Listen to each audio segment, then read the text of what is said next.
struggle because you have an idea and that's all you've got.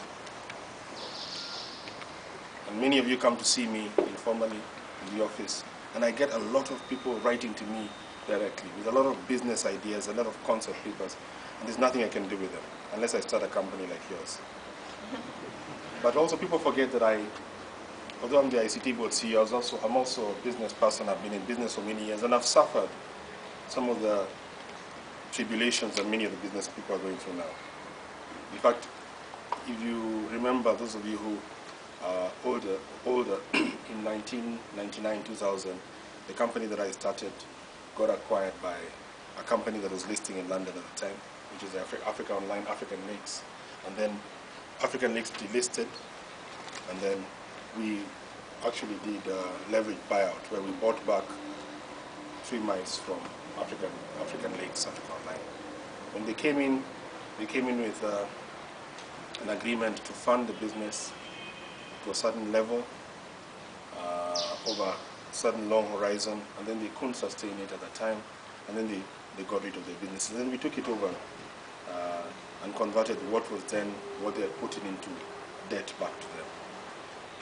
And that's been continuing. But it was an experience for me in terms of how businesses and what businesses go through. In fact, it is what has created a very high level of empathy for me with business people in IT. Because I realized then that these businesses were actually going to be created. These businesses are actually going to be developed by entrepreneurs. The challenge that we face in this country is the following. A lot of the big contracts in this country don't go to anybody in this room. I can say that with a lot of confidence, because you have no experience to do it. Many of you will find your way into delivering that solution as a provider, as an individual provider, maybe contracted to do it.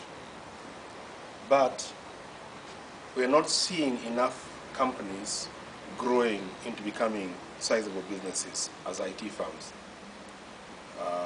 for whatever reason. And we're also not seeing enough local companies actually getting any meaningful work. When I talk to some of these large corporations here, they tell me, oh no, we're servicing this out of here, we're servicing this out of here. Even in very tried and tested areas like servicing a payroll system or a financial system, like in an insurance company. And it's got me a little worried because the ministry says the board should be tasked with creating new jobs. And then I've got all these guys with fancy ideas on one side, and I've got these big established companies on the other side, and I can't do much for them. So what I've done is use whatever opportunities exist to create capacity and knowledge. I mentioned to them, I don't know who I mentioned, I think I was speaking somewhere else, and I mentioned that I had the opportunity to visit with, first of all, I was at the Oracle Open World 2 weeks ago, and I saw these small companies that live off the Oracle ecosystem. Because they had this big open world, this big seminar, 40,000 people. They just brought San Francisco to a standstill. You know? And 40,000 people from around the world coming to one convention is a lot of people living off one company. And beyond all the fancy presentations that are made by the founders, Larry Ellison, Michael Dell came in from Dell to speak, Governor Schwarzenegger came in to speak. Beyond all that hype and drama, in the exhibition halls, you walked in there and saw companies, small companies that have built big businesses off the Oracle ecosystem.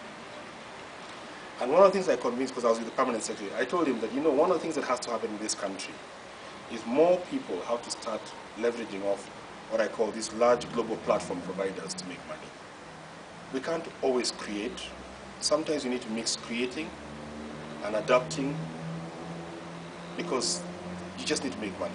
We just need more companies making money. And I'm glad when you gave me the examples of the companies that you're involved with around, and I'm glad the question was asked, you start to see that combination. So it allows you, now that you're making money off Microsoft, for example, in a certain area, it allows you the capital to go and build the next Microsoft by buying a company here that can then create a product that maybe can be tomorrow's Microsoft. This is an important argument, especially for those guys who are in this room, because sometimes we have these debates about whether we should these companies should exist or not in this market, whether we should do our own thing or not. I think there's room for everything and all. Leave off them, climb on their shoulders, use them. That's the only way we're going to be able to go forward. If you can help me spread this gospel, I'll be happy. Because I've seen people here, for example, who are so bright that if they became a Cisco certified engineer, they'd make tons of cash.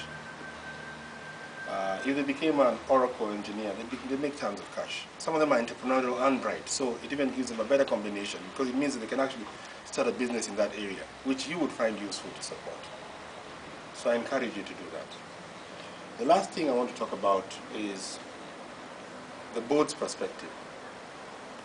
One of the things we've done is that as we've also got a mandate where we're supporting the Department of E-Government and restructuring itself, and that creates its own opportunities as far as work is concerned. And I think you need to cock up your ears for this opportunity. They will not be presented to you in a structured fashion. So disabuse of the notion that there will be business on a silver platter. It will never happen. You've got to scratch, hustle, survive. Many times people come to me at the board and say, we want to digitize the records of the lands office. Can you give us a 3%? The law doesn't allow that. The law does not allow a preferential treatment for anybody. It's the law that we made because we are the lawmakers through our IMPs, right? So we have to respect that Procurement Act as it is. But within that same law of the Procurement Act, there are opportunities for us that we need to take advantage of. And I think if we understand more about how the law works, how finance works, and how intellectual property might work, we can create something. The next subject that I will be bringing you together on in this room, and this is going to become a formula now. In fact, I like this room particularly. It's got a very, I was telling Lucy, it's got a very Silicon Valley feel to it. It's nice, it's modern, it's not government-like, there's trees outside.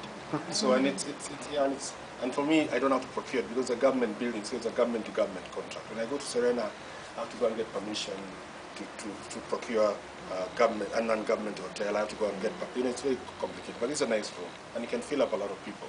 The next subject we're going to talk about is intellectual property, because many of you are involved in creating new ideas, and you want to know how those ideas might get some sort of protection. And then many times, people in the BPO sector can't get work out of the US or the UK because they say we don't have data protection here yet. I know that the law is going to take effect, but we need to understand how within the law can we do what we need to do. So those are the themes and the subjects that I'm dealing with right now. But for now, today was Philip's Day, so I can't thank you enough. I can't thank Newmarket enough for this gesture of actually sharing intellectual, this is actually your intellectual capital, because this is a model that you created yourselves. I don't know if you can patent it, but the idea that you can come to companies here and develop them and find ideas is very noble. One of the things that I've been asked for you to consider is also companies where the idea is right and maybe is only viable if it is applied in a foreign market. Some ideas are, like if you created a company that here today, for example, one of you created a company where there's no market here, but the guy's got a good idea. But if you took that idea and took it to the US market, with 250 million people, it could work. It's still viable. And we need to see that as, I don't know whether that's outsourcing or whatever it is, but it's a sort of, take IP from one market, take it to another market, protect the guy so that he can make his money, but you give him leverage and give him some wings to fly. That would be nice. And I'll be looking out for these ideas so that we can see how to take them forward. So I want to thank you very much for coming. Many of you have impressed me with the kind of questions you asked. I think you did us proud, because I was worried at one time whether questions would be asked at a certain level. But the questions were, they stacked up to a fairly high quality, and I'm sure you've been impressed with some of the quality of entrepreneurs you've met. You could be anywhere in the world. And I think that's very important even for these international visitors to see, that the kind of business thinking that is there is actually fairly sophisticated. And that's important, because then my work is made easier. We don't want to give the impression that, They ask you questions like, what is a business plan? Can you repeat that again? A business plan? And what is a financial statement? I'd be embarrassed, and I'd probably take a phone call outside. But that wasn't the case. We're asking questions that are certainly. I've been in sessions where those things have been asked, but usually it's a much older crowd. What is an emerging market? What is basic questions like that. But I'm glad you asked the right questions. And I don't know. I think we don't have a gift for you.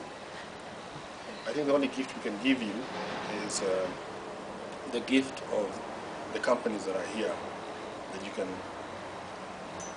build and make money for yourself, but also make money for them. So thank you very much.